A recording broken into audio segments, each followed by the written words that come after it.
So hello, random talks के दूसरे episode में आपका स्वागत है, जिसमें आज हम बात कर रहे हैं अपने बचपन की एक और किस्से के बारे में।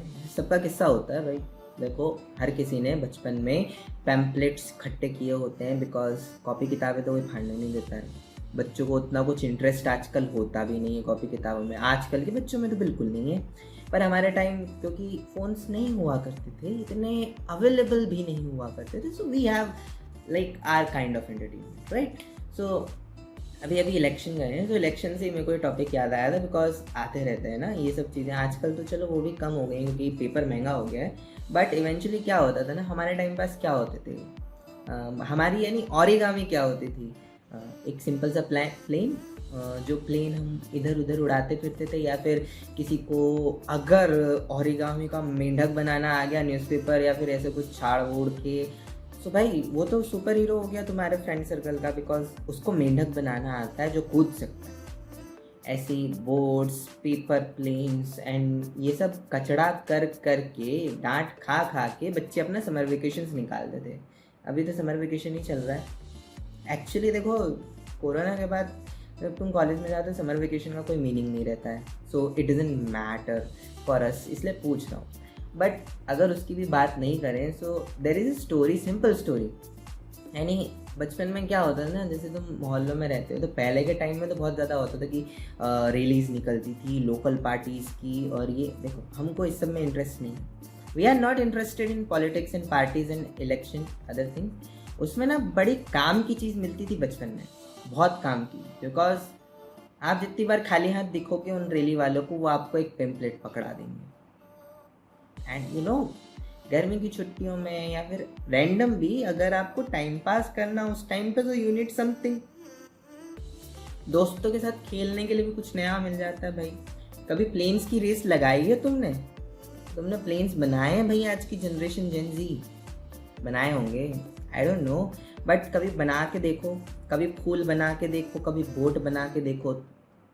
यानी जस्ट लाइक कि लोगों को कितना शौक होता था जब बारिश होती थी, आप तो हम लोग पेपर ढूंढते थे या तो फाड़ लेते थे। और बेसिकली हमारे टाइम पे क्या होता है, देखो कॉपीज़ तो कोई नहीं फाड़ लेता, उसी में अच्छी क्वालिटी के पेपर मिलते हैं। क्राफ्ट पेपर कोई खरीद के तुमको दे नहीं रहा होता था। एंड इवेंचुअली क्या होता था कि you have to make things from फटा हुआ पेपर, या तो तुमको चुपके से फाड़ना पड़ता था, या तो तुमको न्यूज़पेपर का उपयोग करना पड़ता था, जो इस चीज़ के लिए सबसे लो क्वालिटी पेपर। और उसके बाद उसका साइज़ देखा है भाई, न्यूज़पेपर इतना बड़ा होता था, बचपन में इतनी अकल भी नहीं होती थी कि उसको फाड़ के छोटा भी कर सकते हैं। नहीं, इतने ही बड़े का यूज़ करेंगे, नहीं तो उसका हाफ फोल्ड जो फोल्ड आता है उसका ही यूज़ करेंगे। छोटा क्यों करना है, कचड़ा क्यों करना है, उतनी बड़ी बोर्ड बनाएंगे आप। नाउ पेपर की क्वालिटी कम है, बोट इतनी बड़ी है, पानी भी झमाझम बरस रहा है, आपने बोट छोड़ तो दी गलियारे में, वो बोट तैरी कम, डूब ज़्यादा गई क्योंकि ऊपर से पानी आया, भर गया, उसमें कोई पायरेट ही नहीं था पानी निकालने के लिए, ने ड्राइवर छोड़ा उसको गाइड करने के लिए कि छतरी के नीचे खड़ा हो जाए। कई बार आपको जैसे हार्ड पेपर जैसे कॉपीज़ वगैरह के मिल जाएं, तो आप भली बोर्ड बनाओ। कुछ पेपर के टुकड़े तो इतने छोटे मिलते थे, यानी एक एवरेज साइज ऑफ बोट क्या होती है, इतनी बड़ी बोट होनी चाहिए कम से कम, इतनी नहीं तो इतनी ले लो, इतनी ले लो, इतनी तो होनी चाहिए। हम इतनी इतनी बना देते थे क्योंकि पेपर ही इतना मिलता है।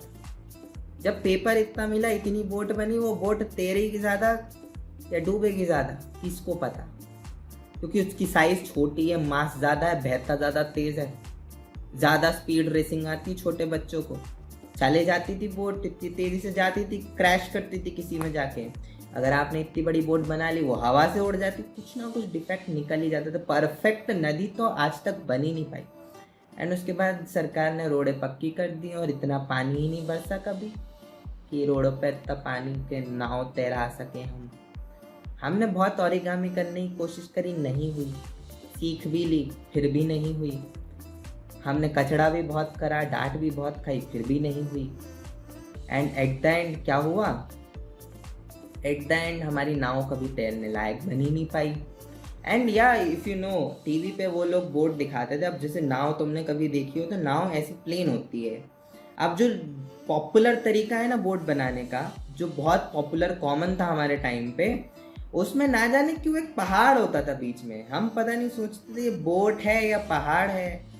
बट वो पहाड़ होता था बोट के बीच में, वो पता नहीं क्या होता था, लाइट हाउस है या फिर कुछ स्पेशल चीज़ है। हमने कोई नई स्पेशल नाव बनाई, पर हमारे टाइम पे वो नाव चलती थी, वो प्लेन एकदम खाली खोके वाली नाव तो बनानी नहीं आती थी किसी को, तो वो पहाड़ वाली नाव बनती थी। वो पहाड़ वाली नाव ज़्यादा, मुझे लगता है वो पहाड़ की वजह से हमारी नाव डूब जाती थी।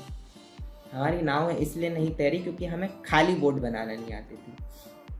वैसे वो इतनी आसान भी नहीं है, उसको बनाते बनाते पेपर फट जाते हैं कई बार। So see you soon in the next episode. हमारी बचपन की ओरिगामी की आज की कक्षा यहीं तक थी, paper plane boat and all the things. अगली बार हो सका तो आपको बना के भी दिखा देंगे। Till then see you, bye bye, see you in the next episode, bye bye, टाटा। मेरे को एंड करना नहीं आता, तुम लोग खुद छोड़ के चले जाया करो पहला बाय बाय सुन के। हाँ, but follow, subscribe, like, share. Dipesh talks पे जाओ, कहानियाँ सुनो। हम कहानियों की एक बड़ी अच्छी श्रृंखला बनाने वाले, कहानियों की बहुत अच्छी ब्रांड बनाने वाले हैं। So just stay tuned. See you soon in next episode, bye bye.